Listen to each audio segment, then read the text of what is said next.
Hey, if you're like most people scrolling through endless gaming PC listings, you're probably wondering whether you should spend a chunk of cash on a pre-built machine or keep waiting for a better deal.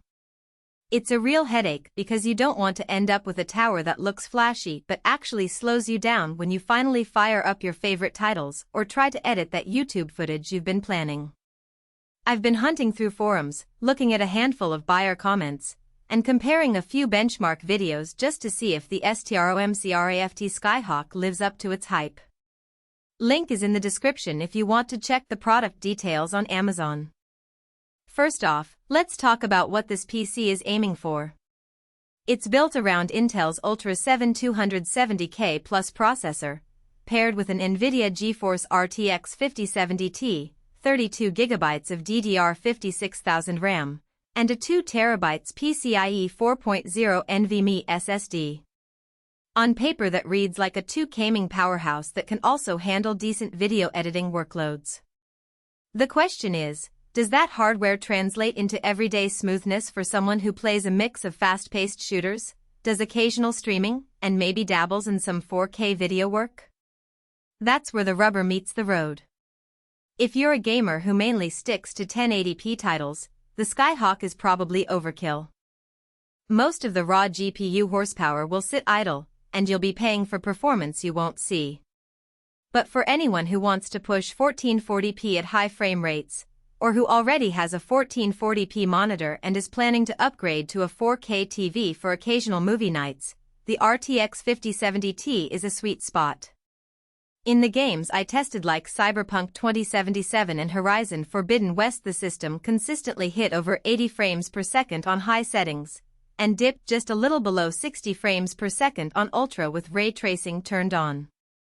That's solid performance without needing to compromise on visual fidelity. Now, let's get into the practical side of using a pre-built like this. One of the biggest concerns people have is heat and noise. STROMCRAFT has packed a 360mm AIO liquid cooler and an 850W gold-rated PSU behind a tempered glass chassis. In my real-world usage, the radiator kept the CPU temps hovering around 55°C under load, which is quiet enough that you barely notice the fans unless you're in a silent room. The GPU fans spin up a bit more aggressively when you hit that 90°C ceiling, but even then the acoustic profile stays under 45 dB, which is comparable to a normal conversation. If you're sensitive to noise while streaming or recording, you'll appreciate that the cooling solution is more refined than many budget builds that rely on noisy single-fan coolers. The storage story is another practical win. A 2TB PCIe 4.0 SSD gives you massive room for games, media libraries, and those large video project files. Unlike many pre-builts that ship with a modest 512GB SSD and a secondary HDD, this one eliminates the need for you to juggle space or add another drive later. Load times in the games I tried were consistently sub 5 seconds, and when I opened a 30-minute 4K video project in DaVinci Resolve, the timeline scrubbed instantly. That kind of responsiveness can be a real time saver if you're editing content on the side. There are, however, a few hidden trade-offs you should be aware of before you click Add to Cart. The Skyhawk's case is designed for aesthetics: ARGB lighting, a sleek tempered glass front, and a tidy cable layout. While it looks great on a stream backdrop, it also means the interior space is a bit tighter than a typical workstation chassis. If you ever want to upgrade to a larger GPU or add extra drives, you might run into clearance issues. The GPU I installed, a 2.5-inch thick RTX 5070 Ti, fit without a problem, but larger 3-inch cards could be a tight squeeze.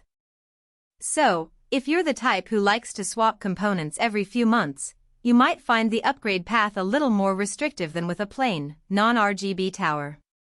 Another nuance is the pre-installed Windows 11 Home Edition. For most gamers, that's fine, but if you're a content creator who relies on certain professional software that still leans heavily on Windows 10 compatibility or needs a pro license for BitLocker encryption, you'll have to upgrade or reinstall. The process isn't complex, but it's an extra step that many buyers overlook when they think they're getting a re-editorin machine. Who should definitely consider the Skyhawk? If you're a serious 1440p gamer who wants high frame rates without spending time building a system from scratch, this is a solid pick.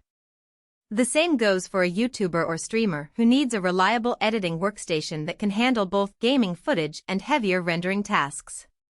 The 32GB of DDR5 memory means you won't be swapping to the page file when you have multiple apps open, and the 6000 MHz speed gives you a bit of extra bandwidth for future-proofing.